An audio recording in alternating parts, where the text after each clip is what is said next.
அஸ்ஸலாமு அலைக்கும் வரஹ்மத்துல்லாஹி வபரகாத்து. அல்ஹம்துலில்லாஹி ரபில் ஆலமீன் வஸ்ஸலாத்து வஸ்ஸலாம் அலா அஸ்ரஃபில் அம்பியாயி முர்சலீன் நபியனா முஹம்மத் வ ஆலிஹி வசாபிஹி அஜ்மயீன் அம்மாபாத். கண்ணியத்துக்குரிய எல்லாம் வல்ல அல்லாஹு ஜல்லசானு தஆலாவின் நல்லடியார்களே, அன்பிற்கினிய சகோதர சகோதரிகளே, பிரமத அன்பர்களே, நண்பர்களே, உங்கள் அனைவரின் மீதும் ஏக இறைவனுடைய சாந்தியும் சமாதானமும் என்றென்றும் நிலவ பிரார்த்திப்பதோடு நான் சங்கை அப்துல் அஜீஸ். அல்லாஹ்வுடைய அருளால் அனைவரும் மிக நலமாக இருப்பீர்கள் என்று நம்புகிறேன். அல்ஹம்துலில்லாஹ். எல்லா புகழும் அல்லாஹ்வுக்கே. இதுதான் இஸ்லாம் என்ற தொடர் காணொளியில் பாகம் 21, அல்லாஹ்வுக்கு மிகவும் பிரியமானவர் யார் என்பதை பற்றி அல்லாஹ்வுடைய ரசூலுடைய போதனைகளை உங்களுக்கு நினைவூட்டும் விதமாக இந்த காணொளியை பதிவு செய்கிறேன். இதில் இந்த உலகத்தில் வாழக்கூடிய மனிதர்கள் அவங்க எந்த நிலையில் இருந்தாலும் சரி, பணக்காரர்களாக இருந்தாலும் சரி, ஏழையாக இருந்தாலும் சரி, நடுத்தரவாசிகளாக இருந்தாலும் சரி, யாராக இருந்தாலும் தங்களால் இயன்ற உதவிகளை நாம் வாழக்கூடிய இந்த சமுதாயத்திற்கு செய்ய வேண்டும் என்பதுதான் அல்லாஹ்வுடைய மிகப்பெரிய விருப்பம். அந்த விருப்பத்தை யார் செய்கிறார்களோ அவர்கள் அல்லாஹ்வுடைய விருப்பத்துக்குரியவராக ஆகிவிடுவார்கள். அதனால் நம்மளால் இயன்ற உதவிகளை, நன்மைகளை நாம் பிறருக்கு செய்ய வேண்டும் என்பதை விளக்கக்கூடிய ஒரு காணொளி தான் இது. வாங்க காணொளிக்குள்ளே செல்வோம். மக்களுக்கு செய்யும் பயனுள்ள சேவைகளை இறைவனுக்கு செய்யும் சேவைகளாக இஸ்லாம் கருதுகிறது. யார் மக்களுக்காக உழைத்து அவர்களுக்காக செயல்படக்கூடியவர்களாக இருக்கிறார்களோ அவர்கள்தான் மக்களில் மிகவும் உயர்ந்தவர்கள், சிறந்தவர்கள், உன்னதமானவர்கள் என்றும் மார்க்கம் நமக்கு கற்பிக்கின்றது. மக்களில் இறைவனுக்கு மிகவும் பிரியமானவர் அவர்களில் மக்களுக்கு அதிகம் பயன் தருபவரே என்று நபி நாயகம் ஸல்லல்லாஹு அலைஹி வஸல்லம் அவர்கள் கூறினார்கள் என்பதை இப்னு உமர் ரலியல்லாஹு அன்ஹு அவர்கள் அறிவிக்கிறார்கள். ஒரு இறை விசுவாசி மக்களுடன் நெருங்கி இனிமையாக பழகக்கூடியவராகவும் மக்களும் அவருடன் நெருங்கி பழகக்கூடியவர்களாகவும் ஒன்றோடு ஒன்று கலந்தவர்களாக இருக்க வேண்டும். ஏனோ தானோ என்றோ அந்த ஒரு பக்கம் முகத்தை திருப்பிட்டு போகிறது, இந்த பக்கம் முகத்தை திருப்பிட்டு போகிறது, எவன் எந்த நிலைக்கு ஆளானா எனக்கு என்னன்ட்டு போகிறது, இந்த மாதிரி பழக்க வழக்கங்கள் மூமின்கள்கிட்ட, முஸ்லீம்கள்கிட்ட அறவே இருக்கக்கூடாது என்பதை வலியுறுத்தக்கூடிய ஒரு மார்க்கம் இஸ்லாமிய மார்க்கம். ஒரு விசுவாசி மக்களுடன் நெருங்கி இனிமையாக பழகக்கூடியவராகவும் மக்களும் அவருடன் நெருங்கி பழகக்கூடியவர்களாகவும் இருக்க வேண்டும் என்று இஸ்லாம் எதிர்பார்க்கிறது. எவரிடம் இந்த இரண்டு அம்சங்கள் இல்லையோ அவரிடம் எந்த நன்மையும் கிடையாது. மேலும் மக்களில் சிறந்தவர் மக்களுக்கு மிகவும் பயனளிப்பவரே என்று அல்லாஹ்வின் தூதர் ஸல்லல்லாஹு அலைஹி வஸல்லம் அவர்கள் கூறினார்கள் இல்லையா? ஆக இஸ்லாம் என்பது பன்முகத்தன்மை வாய்ந்த ஒரு மார்க்கம், அற்புதமான மார்க்கம், அழகிய மார்க்கம், எளிய மார்க்கம். அதில் ஆன்மீக சிந்தனையும் உண்டு, அரசியல் பார்வைகளும் உண்டு, தர்ம சிந்தனையும் உண்டு, பொருளியல் கோட்பாடுகளும் உண்டு, இறை வணக்க வழிபாடுகளும் உண்டு, மக்கள் இணக்க செயல்பாடுகளும் உண்டு, இல்லறம் சார்ந்த நல்லறங்கள் உண்டு. இதன் வரிசையில் மக்களுக்கு பயன் தரும் வகையில் செயல்பட வேண்டிய செயல் திட்டங்களும் அவற்றை விவரமான முறையில் விளக்கும் போதனைகளும் நிறைய இருக்கின்றன. ஒரு நாளைக்கு 5 நேர தொழுகை, ஆண்டுக்கு ஒரு முறை ரமலான் மாதத்தில் நோன்பு, தான தர்மங்கள் செய்வது, ஆயுளில் ஒரு தடவை ஹஜ் செய்வது ஆகியவற்றுடன் மட்டும் ஒரு முஸ்லிமுடைய நற்செயல்கள் முடிந்துவிடக்கூடியது அல்ல. இதுதான் மார்க்கம், இதுதான் நற்செயல் என்று அதிகமான மக்கள் விளங்கி வைத்திருக்கிறார்கள். அதனால் இதை கொஞ்சம் ஆழமாக சொல்ல வேண்டிய பொறுப்பு இருக்குது. ஒரு நாளைக்கு 5 வேளை தொழுகை, ஆண்டுக்கு ஒரு முறை ரமலான் மாதத்தில் நோன்பு நோற்பது, தான தர்மங்கள் செய்வது, ஆயுளில் ஒரு முறை ஹஜ்ஜி செய்வது ஆகியவற்றுடன் மட்டும் ஒரு முஸ்லீமுடைய நற்செயல்கள், நல்ல காரியங்கள் முடிந்துவிடக்கூடியது அல்ல. அதையும் தாண்டி மக்களுக்கு நன்மை செய்வதிலும் அவர்களுக்கு பயன் தரும் வகையில் நடந்து கொள்வதிலும் தான் ஒரு முஸ்லீம் பரிபூரணத்தை அடைகிறான். மக்களுக்கு பயனளிப்பதின் வாயிலாக இஸ்லாம் பரிபூரணம் பெறுகிறது. இது குறித்து வல்ல நாயன் அல்லாஹ் ரப்புல் ஆலமீன் சொல்லி காட்டும் பொழுது 22வது அத்தியாயம் 77வது வசனத்தில், நம்பிக்கை கொண்டோரே ருக்கு செய்யுங்கள், சஜிதா செய்யுங்கள், உங்கள் இறைவனை வணங்குங்கள். ருக்குவும் சஜிதாவும் செய்து என்ன தொழுகை, உங்கள் இறைவனை வணங்குங்கள், மேலும் நன்மையை செய்யுங்கள், நீங்கள் வெற்றி பெறுவீர்கள். இந்த 2 விஷயத்தை மட்டும் செஞ்சுட்டு விட்டுற சொல்லல, அதுக்கு மேலே மக்களுக்கு நன்மை செய்யுங்கள், நீங்கள் நிச்சயமாக வெற்றி பெறுவீர்கள். 22வது அத்தியாயம் 77வது வசனம். இந்த வசனத்தில் தொழுகை, வணக்கம், நன்மை புரிவது ஆகிய 3 அம்சங்கள் இடம்பெற்றிருக்கிறது. நல்லா கவனிக்கணும். தொழுகிறது, வணக்கம் புரிவது, நன்மை புரிவது ஆகிய 3 அம்சங்கள் இடம்பெறுகிறது. இங்கே நன்மை புரிவது என்பது மக்களுடன் சம்பந்தப்பட்டது, மற்ற 2ம் இறைவனுடன் சம்பந்தப்பட்டது. நன்மை புரிவது என்றால் உறவுகளுடன் சேர்ந்து வாழ்வது மற்றும் நற்குணங்களுடன் வாழ்வது என்றும் நபிகள் நாயகம் ஸல்லல்லாஹு அலைஹி வஸல்லம் அவர்கள் கூறியதாக இப்னு அப்பாஸ் ரலியல்லாஹு அன்ஹு அவர்கள் விளக்கம் தருகிறார்கள். இதனால் ஏற்படும் பயன் என்பது வெற்றி ஆகும். இந்த வெற்றி என்பது சாதாரணமான வெற்றி அல்ல, சொர்க்கமே கிடைக்கும், சொர்க்கத்தை பெற்று தருவதற்கு தகுதியான ஒரு உண்மையான வெற்றி.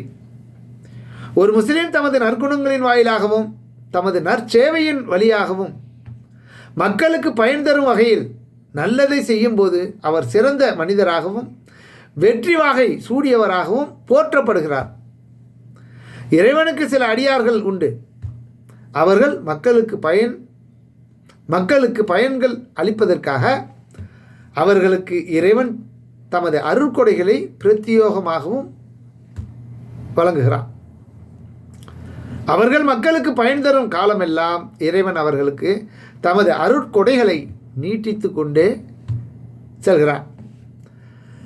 அவர்கள் பயன் தர மறுத்தால் மக்களுக்கு அல்லாஹ் வழங்கிய அந்த செல்வங்களை வைத்து மக்களுக்கு உதவுவதையும் மக்களுக்கு பயன் தரக்கூடிய செயல்களை செய்வதையும் மறுத்தால் அவர்களிடம் இருந்து இறைவன் தமது அருட்கொடைகளை நிறுத்திவிட்டு அதை மற்றவர்களுக்கு அவைகளை மாற்றி கொடுக்கிறான் என்றும் நபிகள் நாயகம் ஸல்லல்லாஹு அலைஹி வஸல்லம் அவர்கள் கூறியிருக்கிறார்கள். மக்களில் சிலர் நன்மையின் கதவுகளை திறந்த வண்ணமும் தீமையின் கதவுகளை அடைத்த வண்ணமும் இருந்து கொண்டிருக்கிறார்கள். மேலும் சிலரோ தீமையின் கதவுகளை திறந்தும் நன்மையின் கதவுகளை அடைத்து கொண்டும் இருந்து கொண்டு இருக்கிறார்கள். யாருடைய கரத்தின் வழியே இறைவன் நன்மையின் கதவுகளை திறந்து வைத்துள்ளானோ அவருக்கு சுபசோபனம் உண்டாகட்டும் என்று மார்க்கம் நமக்கு சொல்லித் தருகிறது, ஆறுதல் கூறுகிறது. மேலும் யாருடைய கரத்தின் வழியே இறைவன் தீய கதவுகளை திறந்து வைத்துள்ளானோ அவனுக்கு நாசம் ஏற்படட்டும் என்றும் நபிகள் நாயகம் ஸல்லல்லாஹு அலைஹி வஸல்லம் அவர்கள் கூறியுள்ளார்கள்.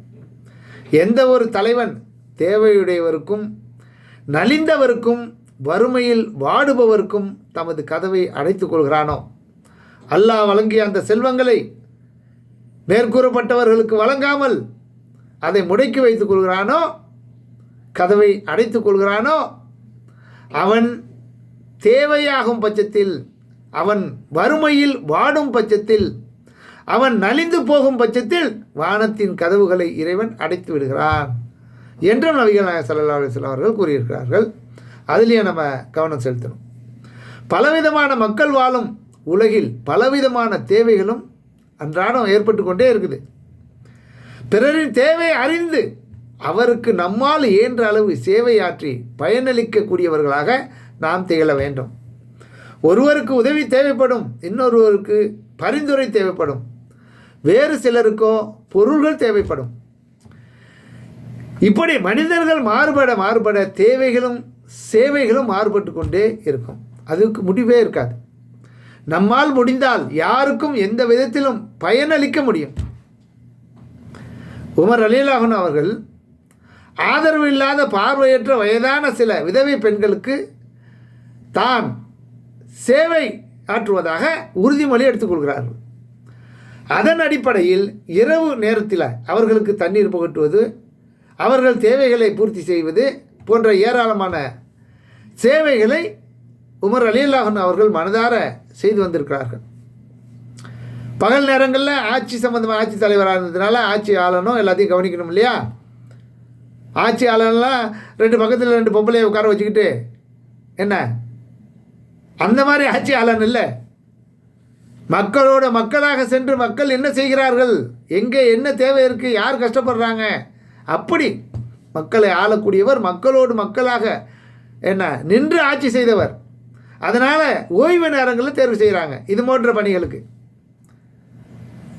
சில பெண்களின் வீட்டிற்கு உமர் ரலியல்லாஹு அன்ஹு அவர்கள் இரவில் செல்வதை தல்ஹா ரலியல்லாஹு அன்ஹு அவர்கள் கண்டுகொண்டு அதை பார்த்துடுறாங்க. எதுக்கு இவர் ராத்திரி நேரத்தில் இப்படி எங்கெங்கே போகிறாரு என்னன்னு பார்க்கணுன்னு சொல்லி என்ன பகல் நேரத்தில் இவர் என்ன பண்ணுறாரு, அந்தந்த வீடுகளுக்கு நேராக போகிறார். அங்கே போய் அங்கே பார்க்குறாங்க, பார்வையற்ற வயதான பெண்கள் நிறையா இருக்கிறாங்க, இருப்பதை கண்டுகொள்கிறார்.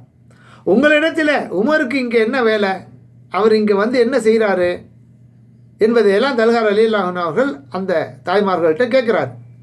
அதற்கு அந்த பெண்கள், உமர் ரலியல்லாஹு அன்ஹு அவர்கள் எங்களை பராமரிப்பதாக வாக்குறுதி கொடுத்துள்ளார்கள், அதை நிறைவேற்ற எங்களிடம் வருகிறார், எங்களுக்கு பயன் தரும் சேவைகளை அவர் ஈடுபடுகிறார், எங்களுக்கு நோவினை தருபவற்றை எங்களை விட்டும் அகற்றி விடுகிறார், குடிக்க தண்ணீரும் புகட்டுகிறார் என்றார்கள். இதை கேட்ட தல்ஹா ரலியல்லாஹு அன்ஹு அவர்கள் உமரின் அடிச்சுவடுகளை பின்பற்றி தானும் நடக்க வேண்டும் என்று உறுதி கொள்கிறார். ஆஹா, எப்படிப்பட்ட அருமையான வேலையை செய்கிறாங்க, இது மாதிரி நாமளும் செய்யணும் அப்படின்னு மனதளவில் எண்ணிக்கொள்கிறார். ஒரு நாள் உமர் ரலியல்லாஹு அன்ஹு அவர்கள் இரவில் தூங்கிவிட்டார்கள், அசந்து வேலையின் காரணமாக தூங்கி விடுகிறார். அந்த பெண்களை கவனிக்க வேண்டிய பெண்களுக்கு உதவி செய்வதற்கு செல்லவில்லை. எனவே அந்த பெண்களுக்கு உதவி செய்ய அவர் அங்கே செல்வதற்கு ரொம்ப தூங்கி எந்திரிச்சு பிற்பாடு போகிறாங்க, ரொம்ப லேட் ஆகிடுச்சு. அந்த வீடுகளுக்கு அவர் தாமதமாக சென்றபோது, ரொம்ப லேட்டாக நேரம் கடந்து அங்கே போகிறாங்க. அந்த வீடுகளில் போய் பார்க்குறாங்க, அற்புதமான ஒரு காட்சி. என்ன காட்சி? அந்த வீடுகளுக்கு அவர் தாமதமாக சென்றபோது அங்கே அபூபக்கர் ரலியல்லாஹு அன்ஹு அவர்கள், உமர் ரலியல்லாஹு அன்ஹு அவர்கள் எந்த வேலைகளை செய்து அந்த மக்களுக்கு உதவி செய்து கொண்டிருந்தார்களோ அவைகளை அபூபக்கர் ரலியல்லாஹு அன்ஹு அவர்கள் செய்து கொண்டிருப்பதை கண்ணால் பார்க்கிறார்கள். சுப்ஹானல்லாஹ். உடனே உமர் ரலியல்லாஹு அன்ஹு அவர்கள், இந்த சேவையிலும் அபூபக்கர் ரலியல்லாஹு அன்ஹு அவர்கள் என்னை முந்திவிட்டார் என சேவை செய்வதில் நம்பர் 1 மனிதராக நபிகள் நாயகம் ஸல்லல்லாஹு அலைஹி வஸல்லம் அவர்கள் ஒரு காரியத்தை, நன்மையான காரியம், அதை செய்யுங்கன்னு உத்தரவு போட்ட உடனே நம்பர் 1 முதலாவது ஆளாக திகழ்ந்தவர்கள் அபூபக்கர் ரலியல்லாஹு அன்ஹு அவர்கள். அவர்களை முந்த வேண்டும் என்று உமர் ரலியல்லாஹு அன்ஹு அவர்களும் நிறைய தருணங்களில் முயற்சி செய்திருக்கிறார்கள், ஆனாலும் முடியலை. அப்போ இறுதியாக நபி ஸல்லல்லாஹு அலைஹி வஸல்லம் காலத்துக்கெல்லாம் பிறகு இது என்ன, அப்போ வந்து இந்த மாதிரி ஒரு காட்சியை பார்க்குறாங்க. அப்போவும் சொல்கிறாங்க, இந்த விஷயத்திலையும் என்னை அபூபக்கர் ரலியல்லாஹு அன்ஹு அவர்கள் முந்திவிட்டார்கள் என்கிறாங்க. அப்போ யாருக்கு என்ன தேவை என்பதை அறிந்து அவர்களுக்கு பயனுள்ள சேவையை செய்திட வேண்டும், அதுதான் உண்மையான சேவை. பிறர் பாராட்ட வேண்டும் என்று, பிறர் பார்க்க வேண்டும், மெச்சிக்கொள்ள வேண்டும் என்பதற்காக செய்யக்கூடியது அது சேவை அல்ல, அது முகஸ்துதி. அது கடுமையான நரகத்தில் கொண்டு போய் நம்மளை தள்ளும். அதிலிருந்து கவனமாக நம்ம இருக்க வேண்டும். மக்களுக்கு செய்யும் பயனுள்ள சேவை இறைவனுக்கு செய்யும் சேவை என்று இஸ்லாம் கருதுகிறது. அப்படிப்பட்ட அந்த சேவைகளை மிக அருமையான சேவை என்று புகழாரம் சூட்டுகிறது. அவர்தான் மக்களில் உயர்ந்தவர் என்றும் சிறந்தவர் என்றும் உன்னதமானவர் என்றும் மார்க்கம் போற்றி புகழாரம் சூட்டுகிறது. நபிகள் நாயகம் ஸல்லல்லாஹு அலைஹி வஸல்லம் அவர்கள் யார் இம்மையில் ஒரு இறை நம்பிக்கையாளரின் துன்பங்களில் ஒன்றை அகற்றுகிறாரோ அவருடைய மறுமை துன்பங்களில் ஒன்றை அல்லாஹ் அகற்றுகிறான் என்று கூறக்கூடிய செய்தி முஸ்லீமில் 5231வது ஹதீஸாக இடம்பெற்று. எனவே அன்புக்குரிய சகோதர சகோதரிகளே, பிரமத அன்பர்களே, நண்பர்களே, படித்தவர்களே, பண்பாளர்களே, மூமின்களே, யார் இன்மையில் இந்த உலக வாழ்க்கையில் கஷ்டப்படக்கூடியவர்களுக்கு, இன்னலில் இருக்கக்கூடியவர்களுக்கு உதவிகரம் நீட்டி அவர்களின் துயரங்களை துடைத்தெறிவதில் நாம் கவனம் செலுத்தினால் நாளை மறுமையில், நேற்று ஒரு வீடியோ போட்டிருக்கோம் இரவு, மறுமையில் அந்நாளில் நடக்கும் நிகழ்வுகள் சம்பந்தமாக, மறுமை நாளில் நடக்கக்கூடிய நிகழ்வுகளே அல்லாஹ் ரப்புல் ஆலமீன் திருமறை குர்ஆனில் சொல்லக்கூடிய செய்திகளை பட்டியலிட்டு ஒரு வீடியோ போட்டிருக்கோம். அப்படிப்பட்ட பயங்கரமான ஒரு நிகழ்வுகளாக அது இருக்கும். அப்படிப்பட்ட மறுமையில் அந்த துன்பங்களில் ஒரு துன்பத்தை அல்லாஹ் நீக்குகிறான். யாருக்கு? இந்த இம்மையில் ஒரு இறை நம்பிக்கையாளரின் துன்பங்களில் ஒன்றை அகற்றுகிறாரோ அவருடைய துன்பங்களில் ஒன்றை மறுமையில் படுபயங்கரமான துன்பமாக அது இருக்கும். அங்கே யாரும் யாருக்கும் உதவி செய்து கொள்ள முடியாது, தப்பிக்க முடியாது. அப்படிப்பட்ட அந்த ஒரு இக்கட்டான சூழ்நிலையில் அல்லாஹ் அவருடைய துன்பங்களிலிருந்து அல்லாஹ் பாதுகாக்கிறான். அப்போ அல்லாஹ்வையும் மறுமை நாளையும் நம்பி அல்லாஹ்வுக்கு உண்மையாக அடிபணிந்த, உண்மையாகவே அல்லாஹ்வின் தூதர் முஹம்மது ஸல்லல்லாஹு அலைஹி வஸல்லம் அவர்கள் என்று ஏற்றுக்கொண்ட முஸ்லிம்கள் இந்த விஷயத்தில் மிகவும் கவனமாக நாம் நடந்து கொள்ள வேண்டும்.